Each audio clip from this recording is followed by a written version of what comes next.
Espèce de misérable. Woroka agrippa fermement sa hache, la balançant directement sur Guilin. En tant que guerrier du Nord, il était fier de sa réputation, et malgré sa nature plus politique que les autres barbares, cette insulte était intolérable. Clang. Guilin dégaina rapidement son épée, bloquant la hache avec un sourire. Voulez-vous me tester ici et maintenant? Êtes-vous en train de dire que vous ne négocierez pas? Je ne me soucie pas de telles trivialités. Si vous voulez vous battre, alors combattez, si vous voulez tuer, alors tuez. Vous. L'atmosphère est devenue mortelle en un instant. Les deux hommes croisèrent les yeux, armes à la main, tandis que d'autres autour d'eux levaient immédiatement les bras en signe de défense. Les soldats positionnés à proximité se sont tendus, prêts au combat. Pendant ce temps, Claude murmurait à Wendy à côté de lui. « Vite, porte-moi. On s'en va d'ici. » Wendy lui lança un regard dégoûté. Dans la tension qui couvait, Walter éleva la voix, feignant la colère. « Assez. Assez. N'est-ce pas un endroit pour négocier ?» Sur ce, Guilin sourit, rengaina son épée et recula. Woroka, bien que visiblement bouillonnant, retira également sa hache, tout en gardant son regard fixé sur Guilin. Woroka pouvait à peine contenir sa fureur. Les négociations étaient sur le point d'aboutir, mais ce jeune homme insolent a fait irruption avec une exigence et une menace. Vous demandez 5000 chevaux? Vous voulez prendre presque tous les chevaux de nos guerriers? Précisément. Après tout, il faut survivre, alors je me contenterai de autant. Généreux, n'est-ce pas? Imbécile arrogant. Woroka serra les dents. Sans leurs chevaux, ces guerriers perdraient une grande partie de leur mobilité. Pour les tribus qui dépendent des raids pour rassembler de la nourriture, abandonner autant de chevaux rendrait la survie encore plus difficile. Woroka grogna en répondant. Pensez-vous vraiment que nous accepterions une telle proposition? Les guerriers ne peuvent pas survivre ici sans chevaux. Alors vous pouvez choisir de mourir ici et de tout perdre. Je suis également d'accord avec ce résultat. Vous? Woroka saisit à nouveau sa hache, estimant que tuer cet homme impudent serait peut-être le seul moyen de faire progresser ses pourparlers. Dans les négociations barbares, il était courant d'affirmer sa force d'abord en tuant quelques adversaires pour obtenir de meilleures conditions. Malgré ses ambitions, Woroka n'était pas totalement libéré de cet état d'esprit barbare. Alors qu'il se préparait à brandir à nouveau sa hache, une pensée lui traversa l'esprit. Attendez, il a bloqué ma hache aussi facilement. Il avait frappé le premier, et Guilin aurait dû avoir du mal à dégainer son épée à temps pour bloquer le coup. Pourtant, il l'avait fait sans effort. Woroka, ressentant un frisson soudain, réprima son malaise et demanda « Es-tu, le démon sanglant ?» C'est comme ça que vous semblez m'appeler. Mais je ne suis pas un démon. Je suis un pacifiste épris de paix. Bien sûr, personne ne l'a cru, mais Guilin préférait sincèrement résoudre les problèmes de manière pacifique, si seulement les circonstances le permettaient. Woroka, désormais plus prudent, serra les poings et lança un regard noir à Guilin. Une partie de lui voulait écraser cette jeunesse arrogante, tandis qu'une autre partie craignait d'affronter l'homme qui avait tué Kustu et décimé des milliers de guerriers. Grinçant des dents, Woroka se sentit en conflit. Sa fierté de guerrier se heurtait à ses ambitions de leader, le laissant dans la tourmente. Claude, observant la tension entre eux, soupira. Eh bien sûr, cela ne se terminerait pas bien avec son tempérament. Même si Guilin avait demandé 2000 chevaux, cela aurait pu être gérable. Mais 5000? Personne ne serait d'accord avec cela. Claude en savait suffisamment sur les barbares pour savoir qu'il repartirait probablement et commencerait à se préparer au combat après cette insulte. J'ai juste besoin que Wendy me porte rapidement. Alors qu'il se préparait à fuir, Claude gardait les yeux rivés sur l'impasse.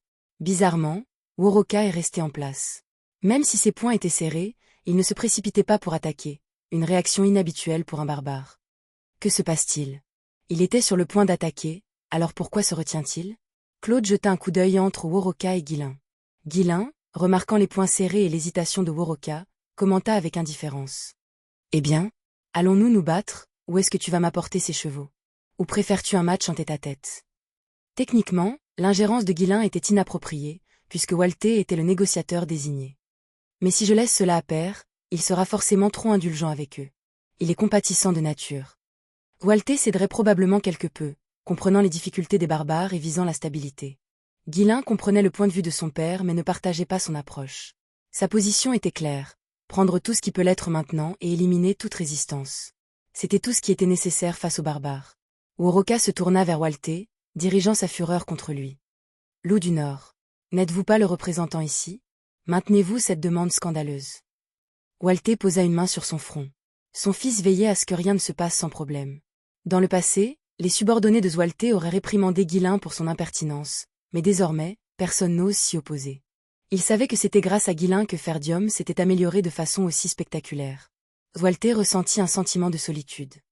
Mon cher, si seulement tu étais encore là. Les yeux embués momentanément, Walter soupira et dit, je lui ai délégué l'autorité. Le nier ne ferait que saper leur position. Walter cède formellement le contrôle des négociations à Guilain, détournant le regard comme s'il admirait le temps. Quelle belle journée. Vous, voyant même Walter feindre l'ignorance, Woroka se laissa tomber sur son siège. Je ne peux pas les convaincre d'accepter cela. La tribu Sandstone pourrait être conforme, mais les autres tribus ne l'accepteraient jamais. Sans rien à gagner, ils préféreraient se battre et mourir. Mais ils ne pouvaient pas non plus suggérer une bataille. Ils connaissaient la formidable réputation de Guilain et doutaient de leur chance même s'ils gagnaient, car le coup serait dévastateur. S'il échouait ici, ses ambitions seraient brisées et sa tribu pourrait être confrontée à la ruine. Pris entre sa fierté de guerrier et ses responsabilités de chef, Woroka se sentait complètement piégé. Guilain regarda les lignes lointaines de barbares et dit « Alors maintenant, tu es d'humeur à parler correctement. Je vais te donner un petit coup de pouce. » Quoi ? Je dis que je vais vous fournir quelque chose qui vous manque. Puis, un guerrier debout à côté de Woroka, qui avait dégainé sa hache plus tôt, a crié de défi. Vous essayez de prendre nos chevaux les plus précieux, et maintenant vous proposez de nous donner quelque chose ? Que pourriez-vous nous offrir ? Et qui es-tu ? Je suis le grand guerrier Mongu Bujokea de la tribu Sandstone. Nous ne manquons de rien et nous ne vous offrons rien. Si vous souhaitez vous battre, alors combattez jusqu'à la mort. On dirait que vous avez des lacunes dans plusieurs domaines. Woroka serra la mâchoire, irrité par la bravade de Mongu. La confiance de Mongu était admirable, mais ce n'était pas ce dont Woroka avait besoin maintenant. Au contraire, la tribu Sandstone avait de nombreuses lacunes. Ils parvenaient à peine à subvenir à leurs besoins. Voyant le silence de Mongu, Guilain continua. Je vais vous fournir de la nourriture. Quoi ? Assez pour que votre peuple survive pendant un certain temps. Tu dis que tu vas nous donner à manger ? Oui, et je vous relâcherai aussi les captifs. Woroka commença à réfléchir à ses options. Pour les barbares, la nourriture était leur ressource la plus précieuse. Leur raid en Rutanie visait principalement à obtenir de la nourriture. Les captifs seraient également une aubaine. La plupart d'entre eux étaient jeunes ou vieux, mais les enfants parmi eux pouvaient devenir des guerriers. Cependant, ils devraient nourrir ces captifs jusqu'à ce qu'ils grandissent, ce qui n'était pas une tâche facile. L'offre de nourriture de Guilain était tentante, mais il craignait qu'elle ne dure pas assez longtemps pour faire une différence. Sentant l'hésitation de Woroka, Guilain sourit narquoisement. Si vous acceptez de rendre hommage à 200 chevaux par an, je ferai de la nourriture une provision permanente. Et je vous laisse le soin de distribuer les rations. Vous comprenez ce que cela signifie, n'est-ce pas ? Les yeux de Woroka brillaient. Au départ, il distribuait la nourriture équitablement pour apaiser les autres tribus. Mais plus tard, le contrôle de l'approvisionnement alimentaire renforcerait sa domination sur les autres tribus, facilitant ainsi l'unification. Ils peuvent résister, mais ne les ai-je pas toujours maîtrisés par la force ? Même si les guerriers ne respectent peut-être pas Woroka simplement pour avoir le contrôle de la nourriture, ils auraient du mal à rivaliser avec une armée bien nourrie. Actuellement, la tribu Sandstone était déjà l'une des plus fortes. Les yeux brillants d'ambition, Woroka hocha fermement la tête. Très bien. Je vais abandonner les chevaux et convaincre les autres tribus. Mais je veux le contrôle total de la distribution de nourriture. Très bien. Convainquez les autres tribus et nous continuerons. Ils seront d'accord si la nourriture fait partie de l'accord. Confiant dans son approche, Woroka partit, sachant que la nourriture était le besoin le plus urgent des tribus. Une fois que j'aurai unifié les tribus avec le contrôle de l'approvisionnement alimentaire, tu ne t'en sortiras plus si facilement, Guilain. Avec le temps, j'aurai plus de guerriers que vous ne pourrez jamais affronter. Regardant Woroka partir, Claude secoua la tête avec étonnement. Pas un démon, hein ? Cela me semble plutôt démoniaque. Ce qui allait suivre était évident. Sans leurs chevaux, les barbares perdraient à la fois leur mobilité et leur puissance de combat. Mais le véritable problème était l'inévitable conflit entre les tribus à propos de l'approvisionnement alimentaire. Ils se battraient désormais sans fin pour les rations que Guilain leur avait données. Un camp accumulerait la nourriture pour maintenir sa domination, tandis que les autres feraient tout leur possible pour s'en emparer. Même s'ils s'unissaient, ils seraient toujours confrontés au même problème de pénurie. Quel que soit le nombre de tribus qu'ils rassemblaient, nourrir tout le monde resterait une tâche insurmontable. Claude pouvait déjà en voir les conséquences. Une trêve de 5 ans, pendant ce temps, ils ramperont pour se nourrir, offrant un tribut juste pour maintenir leur peuple en vie. Woroka avait, en substance, vendu l'avenir de sa tribu au profit de son ambition personnelle. Les barbares ne pourraient désormais plus attaquer les terres du nord de la Rutanie. Pendant la trêve de 5 ans, Guilain veillerait à ce qu'ils dépendent de l'approvisionnement alimentaire provenant de ses propres terres. Chaque partie de tout cela a été parfaitement orchestrée. Il n'aurait jamais pu le planifier aussi bien sans expérience. Guilain regarda Woroka partir, un sourire satisfait sur le visage.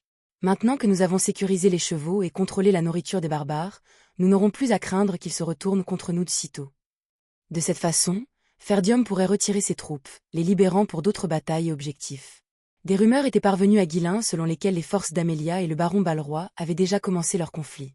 Pour elle, vaincre d'avant était la priorité. Même si Amélia réussissait une victoire rapide, il lui faudrait un certain temps avant de pouvoir étendre sa portée sur le territoire de Fenris, car ses forces devraient se regrouper. Attends encore un peu, Harold Desmond. Le sourire de Guilain est devenu méchant. Lentement mais sûrement, il mettait toutes les pièces en place pour prendre sa revanche.